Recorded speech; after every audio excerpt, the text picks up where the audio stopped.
السلام علیکم ورحمۃ اللہ وبرکاتہ۔ الحمد للہ ان الحمد للہ نحمده ونستعینه ونستغفره ونعوذ باللہ من شرور انفسنا ومن سیئات اعمالنا من يهده الله فلا مضل له ومن يضلل الله فلا هادي له واشهد ان لا الہ الا اللہ واشهد ان محمدا عبده ورسوله اما بعد فإن خير الحديث كتاب الله وخير الهدي هدي محمد صلى الله عليه وعلى آله وسلم وشر الأمور محدثاتها وكل محدثة بدعة وكل بدعة ضلالة وكل ضلالة في النار۔ ہر قسم کی تعریف، حمد اور ثنا اللہ رب العزت کے لیے لائق اور زیبا ہے، جو ساری کائنات کا ایک و تنہا خالق، مالک، مربی اور منتظم ہے، جو ساری مخلوق کو وجود بخشنے والا، ہر مخلوق کی حفاظت کرنے والا اور ہر کسی کی ضرورت کا پورا کرنے والا ہے۔ اسی کے لیے ہر قسم کی تعریف اور ہر قسم کا شکر ہے، اور درود و سلام ہو انبیاء اکرام پر جنہیں انس اور جن کی رشد و ہدایت کے لیے مبعوث فرمایا گیا، خصوصاً نبی مکرم رحمت للعالمین امام الانبیاء محمد صلی اللہ علیہ وسلم پر۔ معزز سامعین اکرام، آج سے انشاءاللہ تعالی سورہ احقاف شروع ہوگی۔ اللہ رب العزت سے دعا ہے کہ اللہ رب العزت ہمیں صحیح معنوں میں قرآن کا فہم عطا فرمائے، اس پر ایمان اور اخلاص کے ساتھ عمل کرنے کی اور لوگوں تک پہنچانے کی توفیق عطا فرمائے، آمین یا رب العالمین۔ سورہ احقاف مکی صورت ہے، اس کے اندر 4 رکوع ہے۔ مکی زندگی کے آخری سال میں نازل ہوئی۔ نبی کریم صلی اللہ علیہ وسلم ہم سب جانتے ہیں کہ مکہ کے اندر 13 سال رہے، مدینہ کے اندر 10 سال رہے، تو مکی زندگی کے آخری سال میں یہ صورت نازل ہوئی۔ حوامیم گروپ کی آخری صورت ہے یہ صورت حوامیم گروپ کی آخری صورت ہے۔ اس صورت میں خاص طور پر اللہ کی توحید، آخرت، رسالت، یعنی اللہ کی بات قبول کرنے والے اور نہ کرنے والوں کی صفت بتائی گئی ہے۔ اعوذ باللہ من الشیطان الرجیم، اے اللہ ہم تیری پناہ میں آتے ہیں شیطان سے۔ بسم اللہ الرحمن الرحیم، اللہ کے نام سے جو رحمان اور رحیم ہے، یعنی شروع اللہ کے نام سے ہم کر رہے ہیں اس عظیم کام کو، اور وہ رحمان اور رحیم ہے۔ حامیم حرف مقطعات جس کا ترجمہ اللہ رب العزت بہتر جانتا ہے، تو حامیم حامیم تنزیل الکتاب من اللہ، تنزیل نازل کیا کتاب کو من اللہ، اللہ کی طرف سے، تو یہ کتاب کا نزول اللہ کی طرف سے ہے، یعنی نبی کریم صلی اللہ علیہ وسلم یا کسی اور کے طرف سے یہ قرآن نہیں ہے، یہ ساری کائنات کے خالق اور مالک اللہ رب العزت کے طرف سے نازل کردہ کلام ہے۔ تنزیل تھوڑا تھوڑا ٹھہر کر کے نازل کیا جانے والا کلام، تنزیل الکتاب یہ کتاب ہے من اللہ، اللہ کے طرف سے، العزیز الحکیم، اور وہ اللہ کیسا ہے اس کی یہاں پہ صفت بتائی گئی۔ اور ہم سب جانتے ہیں کہ اللہ رب العزت کی جو صفت ہے وہ مخلوق کی صفت نہیں ہو سکتی، اور جو اللہ کی صفت ہے اس کے اندر کوئی بھی شامل نہیں ہو سکتا۔ تو وہ عزیز ہے، یعنی زبردست ہے اور غالب ہے، ہر مخلوق کے اوپر غالب ہے، وہ ایسا غلبہ رکھتا ہے کہ ہر شے کے اوپر اس کا وہ غالب ہے، اور حکیم، اور وہ حکمت والا ہے، اور اس نے اپنی حکمت سے اس عظیم کلام کو نازل فرمایا۔ حامیم اس کتاب کا نزول اللہ غالب و حکمت والے کے طرف سے ہوا ہے۔ آیت نمبر 3، ما خلقنا السماوات والارض وما بینہما الا بالحق واجل مسمى والذین کفروا اما انذروا معرضون۔ ہم نے آسمان اور زمین کو اور اس کو جو کچھ ان دونوں کے درمیان ہے، آسمان زمین جو ان دونوں کے درمیان، ان دونوں کے بیچ میں ہے، تو آسمان اور زمین کے بیچ میں فرشتے، جنات، انسان اور بے شمار مخلوق، اسپیس کے اندر سیارے، کہکشائیں، گیلیکسیز، اور پھر زمین کے اوپر رہنے والے جمادات، نباتات، حیوانات، یعنی جانور، انسان، جانور، اور اگنے والی چیزیں، چلنے والی چیزیں، اڑنے والی چیزیں، یہ جتنی بھی مخلوق ہے، یہ ساری مخلوق کو اللہ رب العزت نے فرمایا، اور ہم نے آسمان اور زمین کو اور اس کے جو کچھ ان دونوں کے درمیان ہے، یہ ساری مخلوق اس کے اندر آ گئی، بالحق، یعنی با مقصد پیدا کیا ہے، اور صحیح پیدا کیا ہے، با مقصد کے اندر صحیح بھی پیدا کیا ہے۔ یعنی اگر آپ غور کریں تو کسی بھی مخلوق کے اندر، کسی بھی جیو کے اندر کسی بھی جانور ہو یا انسان ہو یا پرندے ہوں یا کیڑے مکوڑے ہوں، کسی کے اندر بھی ہم کوئی کمی نہیں نکال سکتے۔ آج اس سائنس کے دور میں بھی کسی مخلوق کے اندر کوئی کمی نہیں نکالی جا سکتی، نہ آسمان کے اندر، نہ سورج کے اندر، نہ چاند کے اندر، نہ یہ جو ہمارے کہکشائیں گیلیکسیز اڑ رہی ہیں ان کے اندر، اور نہ ہی کسی جانور کے اندر، نہ ہی کسی پرندے کے اندر، نہ ہی کسی کیڑے کے اندر کوئی کسی قسم کی کوئی کمی نہیں نکالی گئی، اور یہ سب با مقصد پیدا کیے گئے ہیں، یہ بھی بتا دیا۔ پھر اس کا وَأَجَلٍ مُّسَمًّى، اور یہ سب ایک خاص وقت تک کے لیے پیدا کیے گئے، ایک ان کا مقرر کیا ہوا وقت اللہ رب العزت کی طرف سے۔ تو یہ ساری کائنات آسمان سے لے کر کے زمین تک اور اس کے بیچ کی، یہ سب با مقصد پیدا کی گئی ہے۔ اس کے اندر اللہ رب العزت کی بنائی ہوئی چیز ہے، تو اللہ کی بنائی ہوئی چیز میں کوئی نقص اور کوئی کمی ہم نہیں نکال سکتے۔ ہم خود اپنے جسم کے اندر بھی اگر غور کر لیں، اور سالوں سے سائنسداں ہمارے اپنے جسم کے اوپر ریسرچ کر رہے ہیں اور حیران ہیں کہ یہ کیسی مشین بنائی ہوئی ہے، اور اس کے اندر کمی نکالنے کی بات تو بہت دور کی ہے، تو نہ کمی نکال سکتے ہیں۔ اور یہ ہر مخلوق ایک خاص مقصد کے لیے پیدا کی گئی، اور کب تک کے لیے پیدا کی گئی ہے؟ وَأَجَلٍ مُّسَمًّى، ایک خاص ایک اپوائنٹڈ ٹائم تک کے لیے پیدا کی گئی، اور جیسی جس کا وقت ختم ہوتا ہے اسے ہٹا دیا جاتا ہے۔ اور اسی طریقے سے پوری کائنات کا بھی ایک وقت ہے، اور ایک وقت آئے گا کہ یہ پوری کائنات ختم کر دی جائے۔ اللہ رب العزت کے علاوہ اللہ کی بنائی ہوئی جتنی بھی مخلوق ہے، یہ سب وَأَجَلٍ مُّسَمًّى کے اندر داخل ہے، کہ یہ ساری کی ساری چیز ایک خاص وقت تک کے لیے بنائی گئی ہے، اور یہ ختم کر دی جائے گی۔ اس کے اندر اولو العزم پیغمبر اور اولو العزم فرشتے بھی شامل ہیں، کہ یہ ساری چیز ایک وقت تک کے لیے ایک مقصد سے بنائی گئی ہے، اور کوئی کمی نہیں۔ پہلی بات تو یہ کہ کوئی کمی نہیں، اور ایک مقصد کے لیے بنائی گئی ہے، اور ایک خاص ٹائم تک کے لیے بنائی گئی۔ آگے اللہ فرماتا ہے وَالَّذِينَ كَفَرُوا، لیکن جن لوگوں نے کفر کیا، اما انذروا معرضون، اور جن لوگوں نے کفر کیا وہ ان چیزوں سے اعراض کرتے ہیں جن سے انہیں ڈرایا جاتا ہے۔ لیکن جن لوگوں نے انکار کیا، کفر کیا، اس باتوں سے ڈرتے ہیں جن سے انہیں ڈرایا جاتا ہے، اس سے اعراض کرتے ہیں، انکار کرتے ہیں۔ کس چیز سے انکار کرتے ہیں؟ جو انہیں بتایا جاتا ہے کہ جو تم گناہ کر رہے ہو، جو نافرمانی کر رہے ہو، اس کی تمہیں سزا دی جائے گی، دنیا میں بھی اور آخرت میں بھی۔ تو گویا کہ انہوں نے اس بات کا انکار کر دیا کہ کوئی آخرت نہیں، مرنے کے بعد کوئی زندگی نہیں، اور کوئی حساب و کتاب نہیں، اور کوئی عذاب نہیں، انہوں نے انکار کر دیا۔ تو ان کے تعلق سے اللہ فرماتا ہے، آیت کو پھر سے دیکھیں، وَالَّذِينَ كَفَرُوا أَمَّا أُنذِرُوا مُعْرِضُونَ، اور جن لوگوں نے کفر کیا وہ ان چیزوں سے اعراض کرتے ہیں، یعنی انکار کرتے ہیں ان باتوں سے جن سے انہیں ڈرایا جاتا ہے، یعنی آخرت سے جو ڈرایا جاتا ہے، حساب و کتاب سے جو انہیں ڈرایا جاتا ہے کہ جو تم گناہ کر رہے ہو بچو گے نہیں، تم اپنے گناہ کی وجہ سے اپنے خالق اور مالک کے سامنے حاضر کیے جاؤ گے، تمہیں ایک ایک عمل کا حساب دینا ہے، ذرہ ذرے کا حساب دینا ہے۔ تو ان لوگوں نے انکار کیا۔ آج ہم ایسے لوگ دیکھ سکتے ہیں، اللہ ہمیں محفوظ رکھے کہ ہمیں اپنے عمل کے اوپر نظر نہ ہو۔ عمل کے اوپر نظر نہ ہونا یہ اس بات کی دلیل ہے کہ ہمیں یقین نہیں ہے کہ مرنے کے بعد بھی زندگی ہے۔ اگر یقین ہو جائے کہ مرنے کے بعد زندگی ہے، ہمیں ہمارے عمل کا حساب دینا ہوگا، اور آخرت میں تو ہوگا، اس دنیا میں بھی ہوتا ہے، اس دنیا میں بھی گناہ کی سزا ملتی ہے۔ اگر اس کا یقین ہو جائے تو ہم دنیا میں بھی گناہ کرنے سے بچیں گے، دنیا میں گناہ کرنے سے بچیں گے، جس کی بدولت، جس کی وجہ سے ہم دنیا میں بھی پریشانیوں سے بچیں گے، عذاب سے بچیں گے، اور آخرت کے بھی سنگین عذاب سے بچیں گے۔ تو ان کو اللہ رب العزت نے کافر کہا، وَكَفَرُوا، انہوں نے کفر کیا، جنہوں نے انجام کا انکار کیا۔ آیت نمبر 4، آپ کہہ دیجئے بھلا بتاؤ تو جن کو تم اللہ کے سوا پکارتے ہو۔ یہاں پہ اچانک یہ بات کیسے آئی؟ پچھلی آیت سے اس کا کیا تعلق ہے؟ انہیں ڈرایا جاتا تھا ان کے برے عمل سے، یہی برا عمل تھا کہ وہ اللہ رب العزت کے علاوہ کسی اور کو اللہ کا حق دیتے تھے، مرنے کے بعد کی زندگی کا انکار کرتے تھے، نبی کریم صلی اللہ علیہ وسلم کی نبوت کا انکار کرتے تھے، اور اللہ کے کلام کا انکار کرتے تھے۔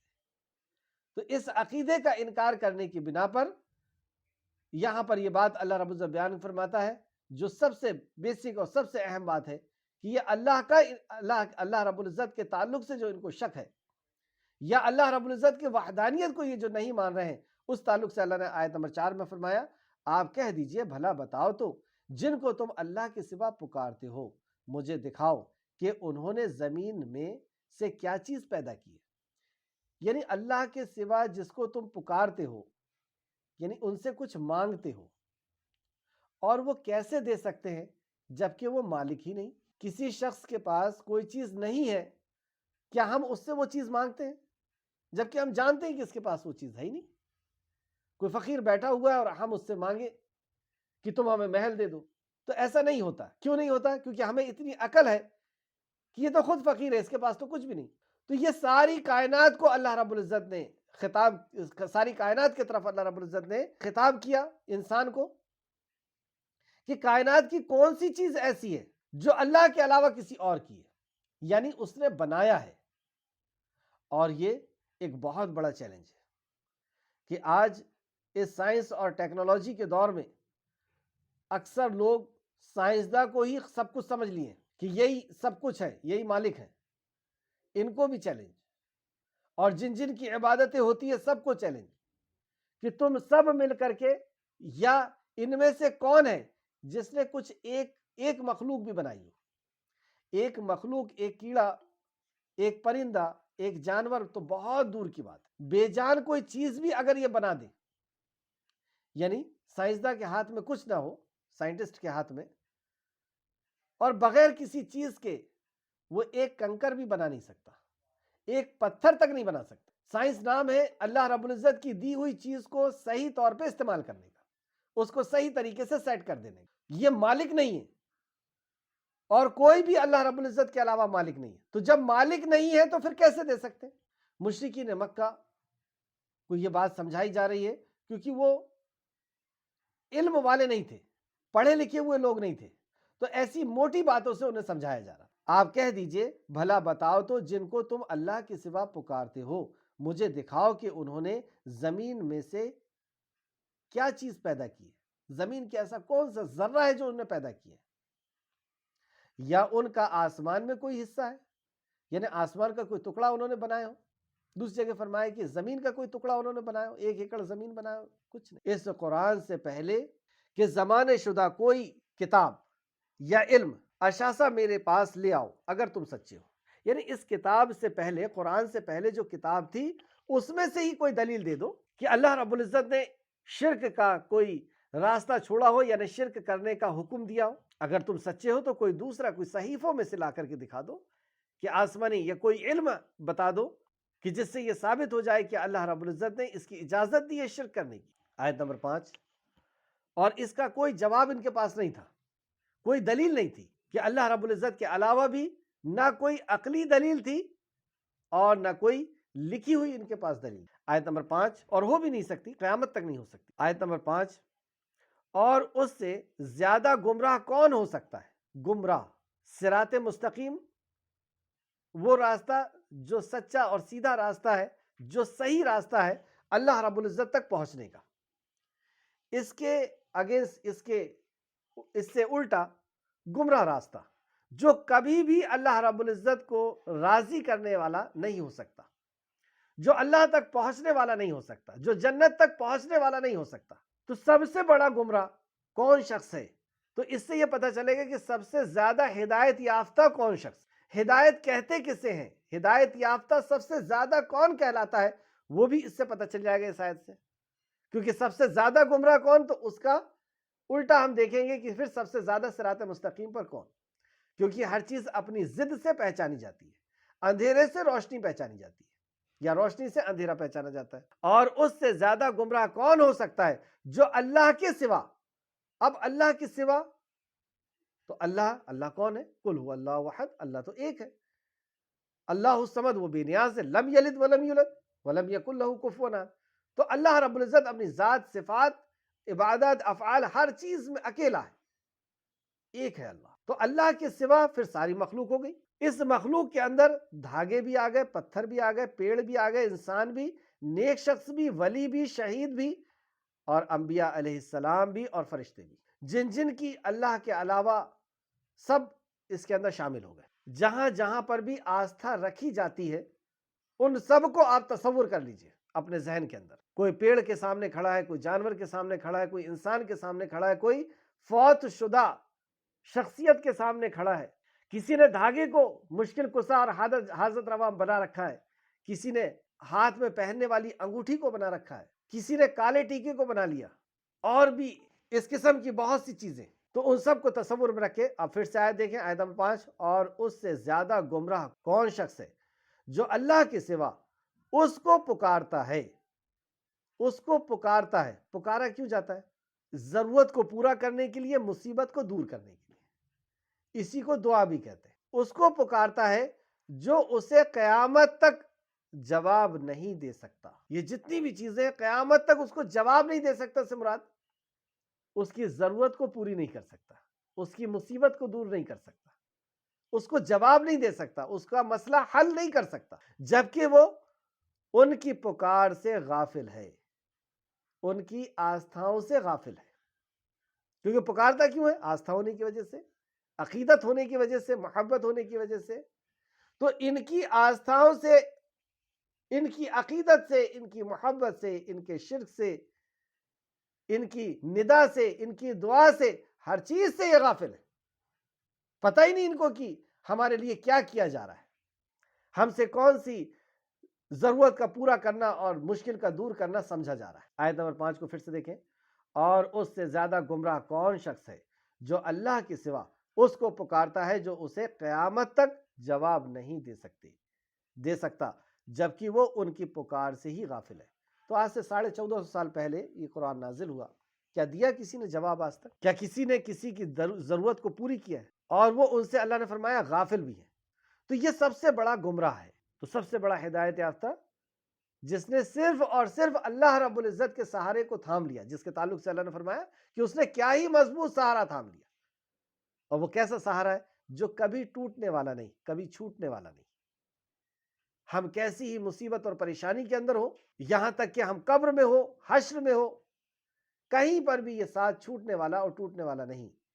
اللہ ہمیں ایسے مضبوطی سے اس توحید کے کڑے کو, اس رب کائنات کو تھامنے کی ہمیں سب کو توفیق اور رفیق عطا فرمائے, آمین یا رب العالمین. آیت نمبر 6, اور گمراہی سے ہمیں محفوظ رکھے. تو ہدایت کیا ہے؟ ایک اللہ کو جان لینا اور اس کا حق اسے ادا کرنا, یہ سب سے بڑی ہدایت. آیت نمبر 6, اور جب لوگ اکٹھے کیے جائیں گے, اکٹھے کیے جائیں گے سے مراد حشر کے میدان میں, اور جب لوگ اکٹھے کیے جائیں گے تو وہ جھوٹے معبود ان کے دشمن ہو جائیں گے اور وہ ان کی عبادت کے منکر ہو جائیں گے. جیسے عیسیٰ علیہ السلام, آج عیسیٰ علیہ السلام, مریم علیہ السلام کی عبادت ہوتی ہے, ان کو حاجت روا مشکل کشا سمجھا جاتا ہے, ان سے دعائیں مانگی جاتی ہیں, ان سے گناہوں کو دھلوایا جاتا ہے, یا یوں عقیدہ رکھا جاتا ہے کہ سارے گناہ لے کر کے وہ صلیب پہ چڑھ گئے. تو یہ سب ان کے انکار کر دیں گے کہ اللہ ہم نہیں جانتے. جب اللہ پوچھے گا کہ عیسیٰ کیا آپ نے یہ عقیدہ انہیں سکھایا تھا, مطلب میں مفہوم آپ کو بتا رہا ہوں, تو عیسیٰ علیہ السلام انکار کر دیں گے کہ اللہ جب تک میں تھا میں نے ایسا نہیں کیا, میرے مرنے کے بعد انہوں نے کیا کیا بہتر تو جانتا. سورہ مریم آیت نمبر 81 اور 82 میں بھی اس طرح مضمون ہے. سورہ مریم آیت نمبر 81-82, اور ان لوگوں نے اللہ کے سوا اور معبود بنا لیے ہیں, اللہ کے سوا اوروں کی عبادت کرتے ہیں, معبود بنا لیے ہیں, تاکہ وہ ان کے لیے مددگار بن سکیں یا ان کی مدد وہ کریں. ہرگز نہیں, وہ معبود ان باطل ان قریب ان کی پرستش سے انکار کر دیں گے, ان کی عبادت سے انکار کر دیں گے, یعنی حشر کے میدان میں, اور ان کے مخالف ہو جائیں گے اور ان کے دشمن ہو جائیں گے. سورہ آراف آیت نمبر 25 میں بھی آپ اس طریقے کا مضمون دیکھ سکتے ہیں. سورہ آراف آیت نمبر 25. سورہ آراف آیت نمبر 194 میں بھی دیکھیں آپ, بے شک جنہیں تم اللہ کے سوا پکارتے ہو وہ تمہارے جیسے بندے ہیں. جنہیں تم پکارتے ہو تم بھی محتاج اور وہ بھی محتاج, تمہارے جیسے بندے ہیں, یعنی تم محتاج ہو نا, اس لیے تم انہیں پکار رہے ہو, تو وہ تمہارے جیسے وہ بھی محتاج ہے. بے شک جنہیں تم اللہ کے سوا پکارتے ہو وہ تمہارے جیسے بندے ہیں, پس انہیں پکارو تو لازم ہے کہ وہ تمہاری دعا قبول کریں. پس انہیں پکارو تو لازم ہے کہ وہ تمہاری دعا قبول کرے اگر تم سچے ہو. اگر تم سچے ہو تو پکار لو اور اپنی دعا کو قبول کروا لو. تو ایسا شخص سب سے بڑا جھوٹا ہے. بہرحال آگے ایک اور آیت دیکھتے ہیں, سورہ آراف آیت نمبر 197, اور جنہیں اس کے سوا پکارتے ہو، یعنی اللہ رب العزت کے علاوہ جس کو بھی تم حاجت روا اور مشکل کشا سمجھتے ہو، پکارتے ہو، وہ نہ تمہاری مدد کر سکتے ہیں اور نہ خود اپنی مدد کر سکتے ہیں۔ نہ وہ تمہاری مدد کر سکتے ہیں اور نہ وہ خود اپنی مدد کر سکتے ہیں۔ جیسے دھاگے کو لوگ پہن کر کے رکھتے ہیں اور یہ سوچتے ہیں کہ یہ ہمیں مصیبت سے بچائے گا، پریشانیوں سے بچائے گا، جادو سے بچائے گا، یا جادو ہو گیا تو اس کو روک لے گا۔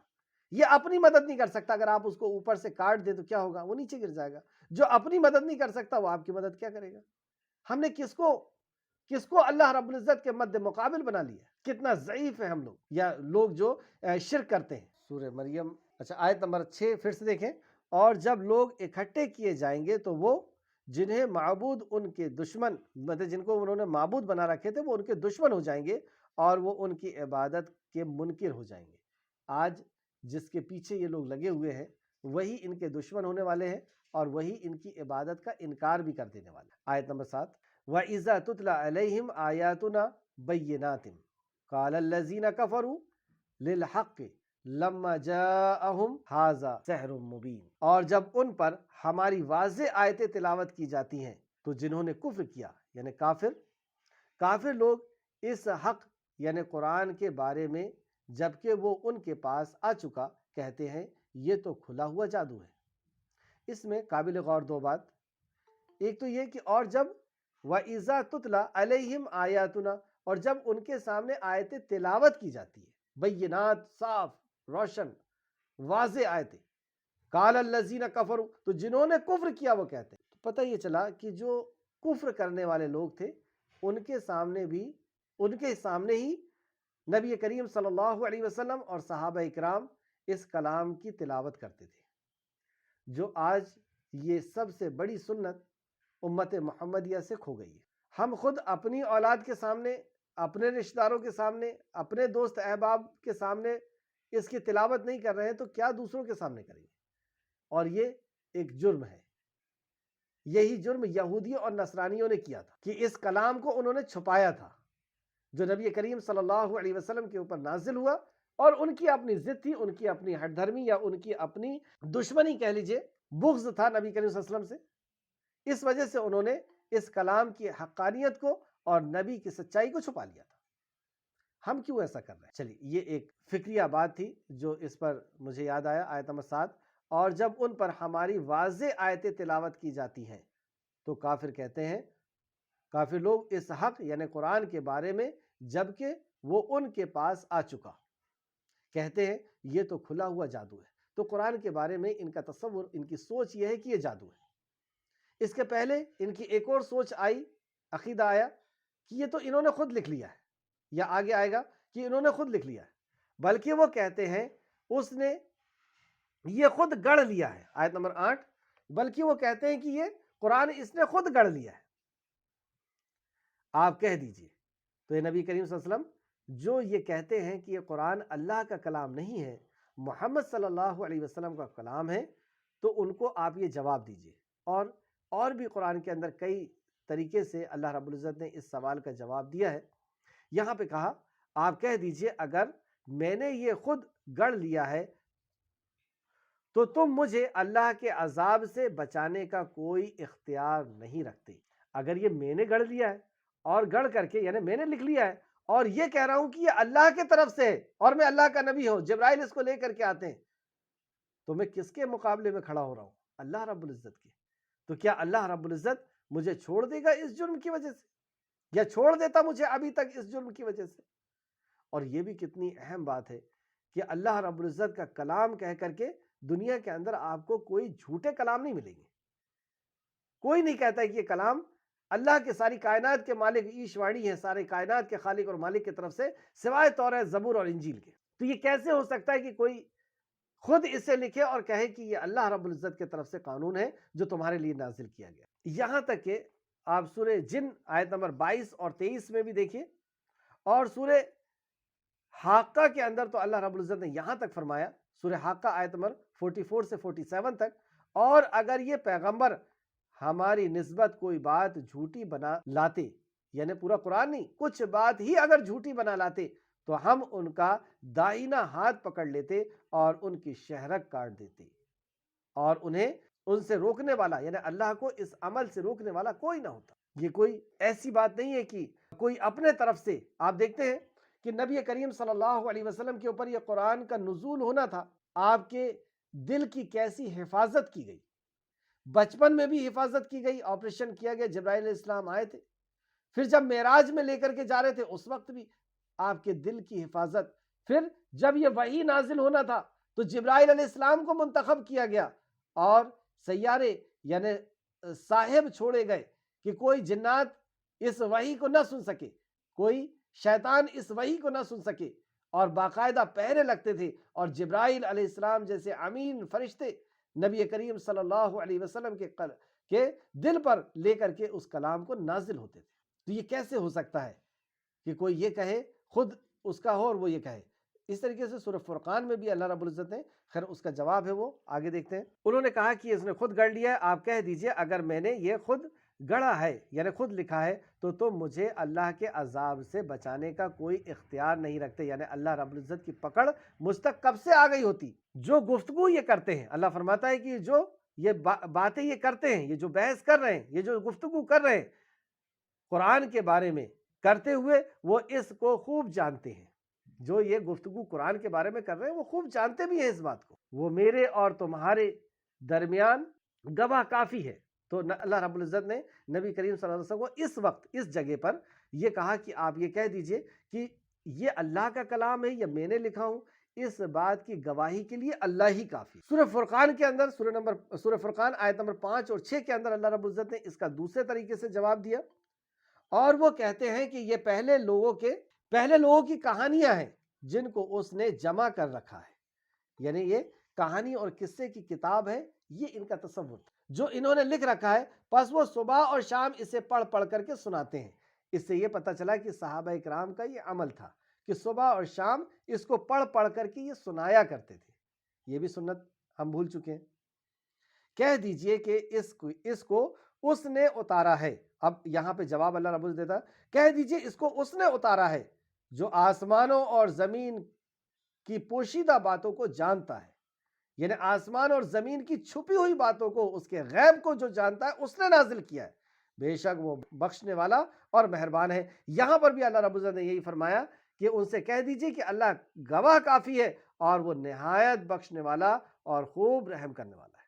بتائیے ایسا مجرم جو اللہ رب العزت کے کلام کو جادو کہتا ہے، جو اللہ رب العزت کے کلام کو یہ کہتا ہے کہ یہ آپ نے خود لکھ لیا ہے، گڑھ لیا ہے، لیکن اللہ رب العزت اسے بھی دعوت دیتا ہے کہ ان سے نبی مکرم کہہ دیجئے کہ اللہ بخشنے والا اور رحم کرنے والا، یعنی معافی مانگ لو، یہ جو تم جرم کر رہے ہو اور یہ جو جرم کا عقیدہ تم نے بنا کر کے رکھے ہو، اس سے تم معافی مانگ لو، اللہ رب العزت بخشنے والا ہے اور خوب رحم فرمانے والا ہے۔ آیت نمبر 9، کہہ دیجئے میں رسولوں میں انوکھا نہیں ہوں، یعنی میں پہلا رسول نہیں ہوں، اور میں کوئی ایسی بات نہیں لایا ہوں جو نہیں ہے۔ ہر نبی نے وہی عقیدہ لے کر کے آئے، وہی توحید، آخرت اور رسالت، تو کوئی نئی دعوت بھی نہیں ہے۔ میں کوئی انوکھا رسول نہیں ہوں، اور میں نہیں جانتا کہ میرے ساتھ اور تمہارے ساتھ کیا کیا جائے گا، یعنی تمہارے ساتھ کیا کیا جائے گا یہ میں نہیں جانتا۔ اختیار کی بات تو بہت دور کی ہے، یہ رسول کریم صلی اللہ علیہ وسلم کی زبان مبارک سے اللہ رب العزت نے کہلوا دیا۔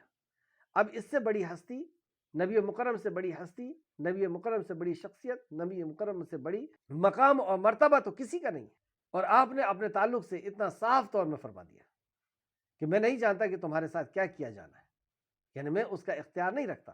اس تعلق سے بخاری شریف کی ایک حدیث، صحیح بخاری میں ایک روایت کے الفاظ ہیں، میں اللہ تعالیٰ کا رسول ہوں، اس کے باوجود مجھے نہیں معلوم کہ ان کے ساتھ کیا کیا جائے گا، مجھے نہیں معلوم کہ ان کے ساتھ کیا کیا جائے گا۔ بخاری شریف حدیث نمبر 2687۔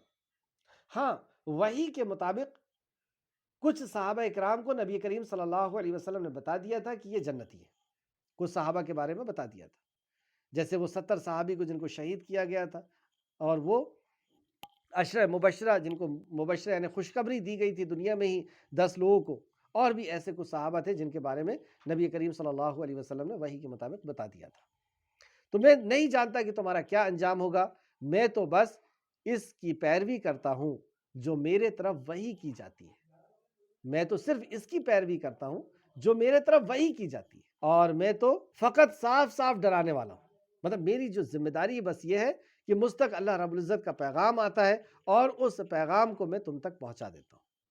اور یہی اللہ رب العزت نے آپ کے اوپر ذمہ داری بھی ڈالی کہ آپ سے ان کے بارے میں باز پرس نہیں ہوگی، آپ کا کام پیغام کو پہنچا دینا ہے اور حساب اللہ رب العزت لے گا۔ یہ بھی بہت سخت بات ہے کہ حساب خود خالق کائنات لے گا۔ آیت نمبر 10 رکوع کی آخر آیت، کہہ دیجئے بھلا بتاؤ تو اگر یہ قرآن اللہ کی طرف سے ہو اور تم نے اس کا انکار کر دیا۔ ذرا غور کریں، ہم بھی غور کریں کہ یہ اللہ کی طرف سے ہے اور ہم نے اس کا انکار کر دیا۔ انکار کر دیا سے مراد کیا ہے؟ اس کو سب سے پہلے انکار کرنا تو یہی ہے جو مشرکین مکہ نے کیا تھا کہ سننا نہیں ہے۔ وہ علم جو صحابہ اکرام حاصل کرتے تھے اس علم کو حاصل نہیں کرنا ہے، اور جو کر رہا ہے اسے مارو یا کوئی چیز بجاؤ تاکہ یہ علم وہاں تک نہ پہنچ پائے، آواز سے ٹکرا کر کے رک جائے، یا جو علم کو حاصل کر رہا ہے اسے ختم کر دو، اسے نکال دو مکہ سے۔ تو انکار کرنا یہی تھا کہ سنو مت، علم حاصل مت کرو، ایمان مت لاؤ، عمل مت کرو۔ اب ہم کیا کر رہے ہیں اور کتنا کر رہے ہیں ہم بہتر جانتے ہیں کہ دنیا کو ہم کتنا وقت دے رہے ہیں اور اس کلام کو ہم کتنا وقت دے رہے ہیں، دوسری تعلیمات کو ہم کتنا وقت دے رہے ہیں، دوسری چیزوں کو حاصل کرنے میں ہم کتنا وقت دے رہے ہیں، اور اللہ رب العزت کے کلام کا علم حاصل کرنے میں، اس سے بات کرنے کے، اس کو جاننے کے، اس کی وحی کو ہم کتنا وقت دے رہے ہیں۔ تو اس آیت پھر سے دیکھیں، کہہ دیجئے بھلا بتاؤ تو اگر یہ قرآن اللہ ہی کی طرف سے ہے۔ کون اللہ؟ جو ہمارا خالق اور مالک ہے، جس کے طرف سے ہم آئے ہیں اور جس کے طرف ہمیں واپس جانا ہے، جس رب کے ہم ہمہ لمحہ یعنی ایک ایک منٹ اور ایک ایک سیکنڈ جس کے ہم محتاج ہیں، یہ اس کے طرف سے ہے اگر ہو اور تم نے اس کا انکار کر دیا۔ اس کا علم حاصل کرنا، اس کا فہم حاصل کرنا، اس پر عمل کرنا، اس پر ایمان لانا، اس سے اگر تم نے انکار کر دیا تو کتنی بڑا نقصان ہے یہ، کتنی بڑی خیر سے ہم دور رہ گئے، کتنی بڑی حقیقت کو یا رہسیہ کو ہم نہیں جان پائے۔ اور جو ایسا کرے گا اس کا انجام کیا ہوگا، انجام کے لحاظ سے اس کا کیا ہوگا؟ تو ایک سوال اللہ رب العزت نے یہ ذہن کے اندر ڈالا، اور اس سوال کو لے کر کے ہم بھی جیے کہ واقعی اگر یہ اللہ رب العزت کا کلام ہے اور ہے یا نہیں ہے۔ یہ بھی ایک بہت اہم بات، اللہ رب العزت نے ہمیں ایسا ذہن دیا ہے کہ جس کے اندر صحیح اور غلط کی تمیز رکھا ہے۔ جب بھی کسی بھی شخص نے اس کلام کو جاننے کے لیے پڑھا ہے کہ یہ ہے کس کا کلام، تو وہ یہ بات کہنے پہ مجبور ہو گیا، کسی بھی مذہب کا، کہ نہیں یہ انسان کا کلام تو نہیں ہو سکتا۔ اسے ہدایت ملے نہ ملے یہ ایک الگ میٹر ہے، لیکن وہ یہ کہنے پہ ضرور مجبور ہو گیا کہ یہ انسان کا کلام نہیں ہو سکتا، اور یہ اس کا کلام ہے اور اس سے ہم محروم رہ جائیں، یا اس کو جو وقت دے وہ ایسا وقت دے جو ہم دیکھیں، ہم خود جانتے ہیں کہ ہم اس کی کیا قدر کر رہے ہیں، کوئی ہمیں نہیں بتائے گا، ہم خود اپنے گریبان میں اپنے دل میں ہاتھ رکھ کر کے سوچ لیں کہ ہم اس کے ساتھ کیا کر رہے ہیں۔ اللہ مجھے بھی ہم سب کو توفیق عطا فرمائے کہ جو اس کا حق ہے اس حق کے مطابق ہم اسے وقت دے، اس حق کے مطابق ہم اس کا حق ادا کریں، آمین یا رب العالمین۔ تو کہہ دیجئے بھلا بتاؤ تو اگر یہ قرآن اللہ کی طرف سے ہو اور تم نے اس کا انکار کر دیا۔ اور بنی اسرائیل کا ایک گروہ، اب ایک اور نصیحت، اور بنی اسرائیل کا ایک اور گروہ جس نے کتاب گواہی دے چکا، مطلب ایک گروہ ایسا بھی ہے جس نے کتاب کی گواہی دے چکا، یعنی ان کے پاس پہلا علم تھا توریت کا، انجیل کا، اور جیسی انہوں نے قرآن کو سنا بس انہوں نے گواہی دے دیا کہ یہ وہی کلام ہے، وہی رب کا کلام ہے جس نے موسیٰ کے اوپر توریت کو نازل کیا، عیسیٰ کے اوپر انجیل کو نازل کیا، یہ وہی کلام ہے۔ پھر وہ ایمان لے آیا اور تم نے تکبر کیا، مطلب مشرکین مکہ، تم نے تکبر کیا، جبکہ تمہیں زیب نہیں دیتا تھا کہ تم تکبر کرو، انکار کرو۔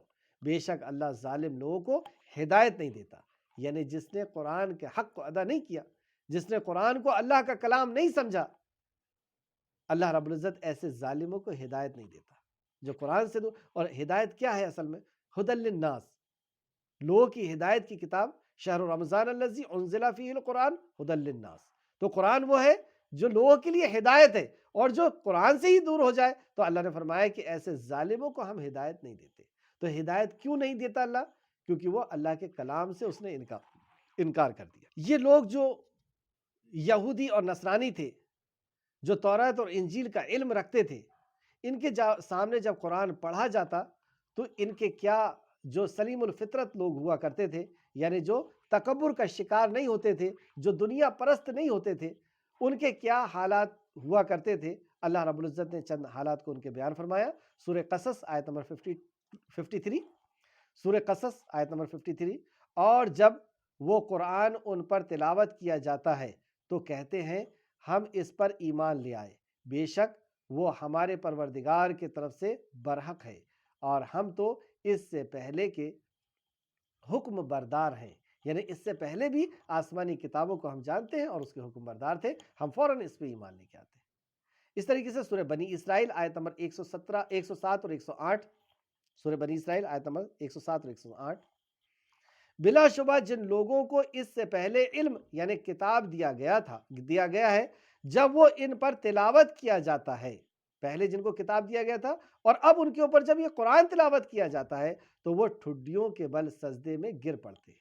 سبحان اللہ، وہ جان لیتے ہیں نا کہ واقعی یہ اللہ رب العزت کا کلام ہے، اور کہتے ہیں کہ ہمارا پروردگار پاک ہے، بے شک ہمارے پروردگار کا وعدہ پورا ہو کر کے رہے گا۔ مطلب سجدے میں گر جاتے ہیں، کہتے ہیں سبحان ربی الاعلیٰ، اللہ پاک ہے اور اس کا وعدہ پورا ہو کر کے رہے گا۔ بخاری نے ایک روایت لے کر کے آئے، حضرت سعد رضی اللہ عنہ سے روایت ہے کہ میں نے نہیں سنا کہ رسول اللہ صلی اللہ علیہ وسلم، کس نے نہیں سنا؟ حضرت سعد رضی اللہ عنہ، کہ رسول اللہ صلی اللہ علیہ وسلم نے زمین میں چلنے والے کسی شخص کو عبداللہ بن سلام رضی اللہ عنہ کے سوا اہل جنت میں سے قرار دیا ہو، اہل جنت میں سے قرار دیا ہو۔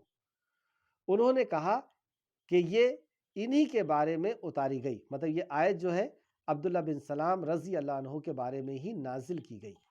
بخاری شریف حدیث نمبر 3812، مسلم شریف حدیث نمبر 2483۔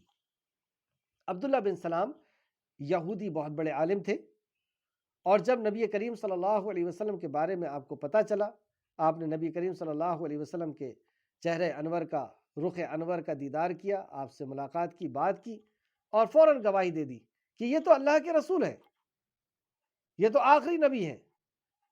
اور اس طریقے سے مکہ یہودی اور نصرانی نبی مکرم کو بہت اچھی طریقے سے پہچانتے تھے، کیونکہ انہوں نے توریت اور انجیل میں نبی کریم صلی اللہ علیہ وسلم کی پیشن گوئی پڑھ چکے تھے۔ یعنی اللہ رب العزت کا سسٹم کیسا ہے کہ ایک نبی جاتے ہیں تو وہ اپنے بعد آنے والے نبی کی خبر دے کر کے جاتے ہیں کہ میرے بعد وہ نبی آئیں گے، ان کی بھیس بھوشا ایسی رہے گی، ان کے اخلاق ایسے رہیں گے، ان کے لباس ایسا رہے گا، ان کا سجرہ ایسا رہے گا، وہ بتا کے جاتے ہیں۔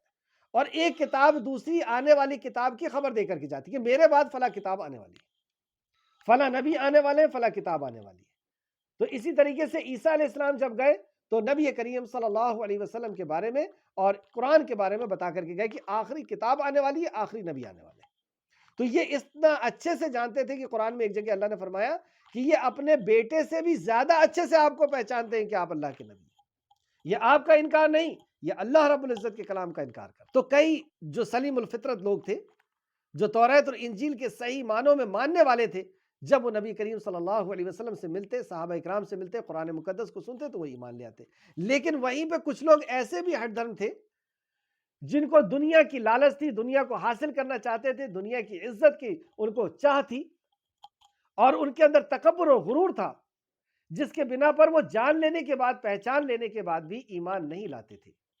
جیسے ایک وفد نبی کریم صلی اللہ علیہ وسلم کی خدمت میں حاضر ہوتا ہے، یہودی عالموں کا، اور وہ کہتے ہیں کہ ہم آپ سے کچھ سوال کرنا چاہتے ہیں جن سوالوں کا جواب سوائے انبیاء کے اور کوئی نہیں دے سکتا، یعنی آپ اگر اللہ کے نبی ہوں گے تو آپ ہمارے سوالوں کا جواب دے دیں گے۔ یہ یہودی عالم تھے اور اپنے کتاب کی بنیاد پر انہوں نے یہ سوال کیے تھے کہ آخری نبی کی یہ پہچان ہوگی، اور انہوں نے کیا کہا؟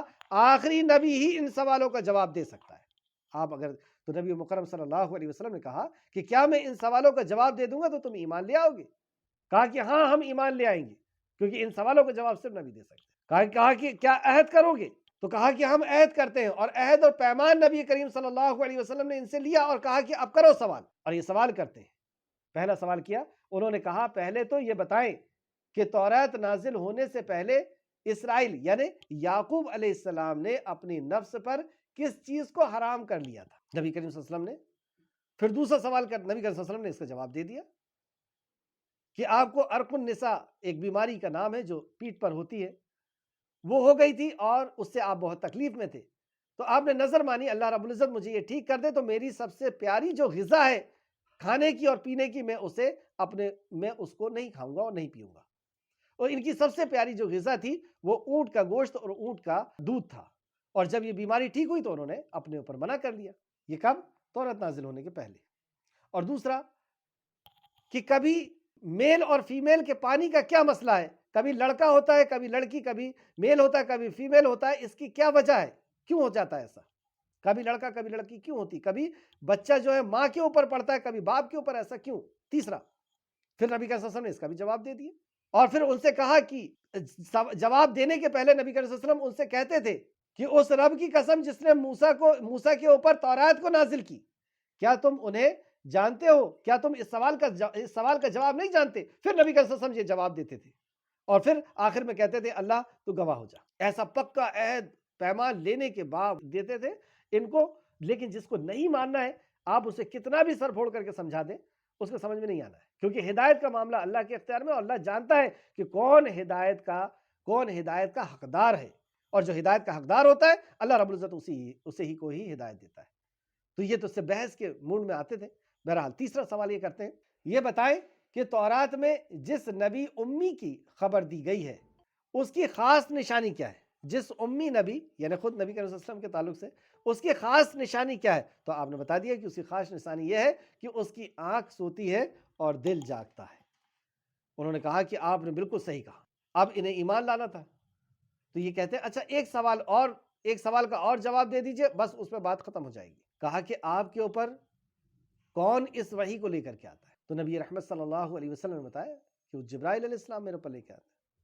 تو کہا بس اب ہماری اور آپ کی جدائی، جبرائیل آپ کے اوپر وحی لے کر کے آتے ہیں، ہمیں نہیں ماننا ہے، کیونکہ جبرائیل، ان کا یہ عقیدہ تھا کہ جبرائیل جو ہے وہ بنی اسرائیل کے اوپر عذاب لے کر کے آتے ہیں، تو یہ جبرائیل علیہ السلام سے دشمنی رکھتے تھے کہ بنی اسرائیل کے اوپر ہمیشہ عذاب جبرائیل نے لے کر کے آئے، انہوں نے وحی لائے اس لیے ہم نہیں مانیں گے، اگر کوئی اور فرشتہ وحی لے کر کے آتا تو ہم آپ کی بات مان لیتے۔ یہ اور بھی اس کی زیادہ ڈیٹیل ہے، میں اتنا ہی یہاں پہ لینا چاہ رہا تھا۔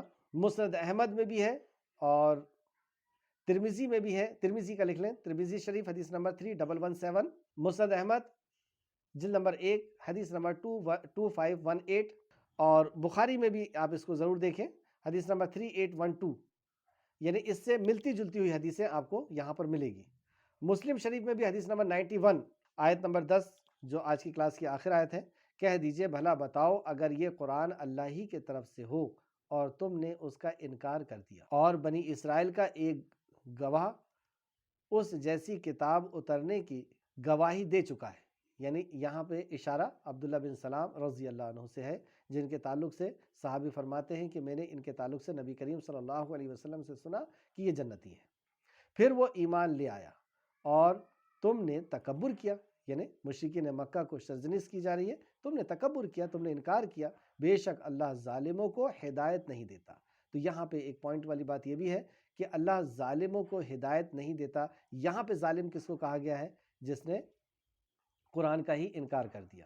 آخر میں اللہ رب العزت سے دعا ہے کہ جو کچھ بھی ہم نے پڑھا اے خالق مالک اس پہ ہمیں مزید غور و فکر کرنے کی توفیق دے، اس پہ ایمان لانے اور عمل کے ساتھ لوگوں تک پہنچانے کی توفیق اور رفیق عطا فرما، آمین یا رب العالمین۔ السلام علیکم ورحمۃ اللہ وبرکاتہ۔